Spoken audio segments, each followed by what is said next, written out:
tracheostomy itself. So here's your trach tube itself. The cuff is the difference with what he has. And I'm gonna send. Do you guys have a backup at home at all? We have a whole bunch. Yeah. You got a whole bunch. Okay. About 3. About 3. Perfect. Okay. We'll see how difficult it is to get this cuff in and out. If it's not difficult, the cuffs are fine backups.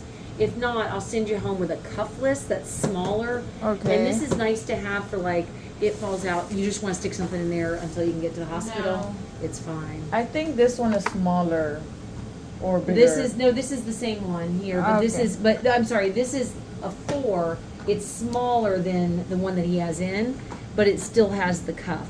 So you should, let's say that one fell out and you wanted to put one back in, you can try to put the same size back in, but if you put the smaller one, it might be easier for you to put it back in and then have it changed out.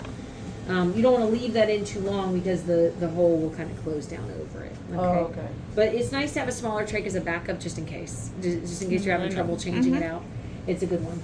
Have you guys have any experience with tracheostomies or anything like that? No, this is my first one. We've never changed nothing. Okay. We only do the inner cannula. And that's Gotcha. it. Okay, so I'll show you this one, and then we'll and you can do it with me, and then we'll start getting you to do them. It's just that since this is the first time that I'm doing it, I'm gonna change it just so I can feel the feel. You know what I mean? Just so I can feel it. But then we can start training you guys to do it. But we'll definitely have you in there and kind of seeing.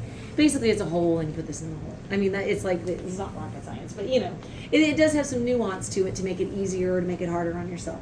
Okay, so this is the trach. This is called the pilot bulb. This is the inner cannula, which you guys know, and this is called the obturator. Okay, so the obturator, what it does is it makes it so that if you think about trying to put it in there, this has kind of got that flat edge. And what the obturator does is it makes it so that it kind of glides in. Yeah. Okay. So this is only for insertion. And so you just keep it there and you take it out as soon as you insert it. So what we want to do, you got the syringe. Perfect. So the first thing you want to do when you're going to change it is you want to make sure that all the air's out. So see how that decompressed itself even more. So you just want to make sure that you got all your air out before you put it in. And before you take it out. So we'll make sure that's all deflated there too. And then you kind of get your obturator in, and you make sure you get a lot of lube. Now, for ease, you want to put your trach collar ties on before. What I always put the short end on the side where I am gonna stand, so that I know that I got it. Let me make sure I get this in the right spot. That one there, this one here, and it just kind of velcros on like that. And then that way you can have these kind of hanging off because you're just going to put them together there. Okay, so that's all you got to do to just kind of get it ready is just kind of get it nice and lubricated up, especially that cuff, because you want that to kind of flow through there, and you just kind of get it nice and lubricated up. And then we'll put this closer to him. Isn't the best position to change a trach. This is the best position to change a trach because it makes your neck nice and long. So what can we do to help to try to get you in that position? He can just lean back. You can just lean back, and we can kind of get you to lean that way.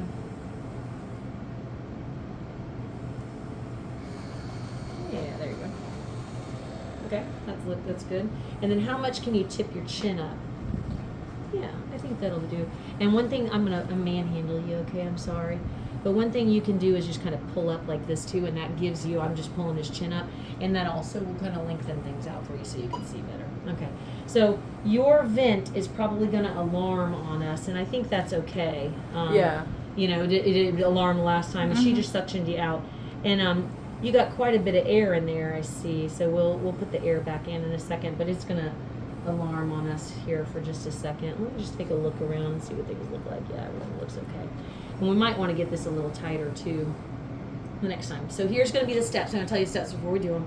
But basically what we're going to do, we're going to take the bulb down so that it's flat like this. We're going to slide the trach out. I'm going to undo these straps. Slide the trach out. And then as I pull up on his chin, pull up on your chin, slide the other trach in. Okay? Then we'll Velcro it in.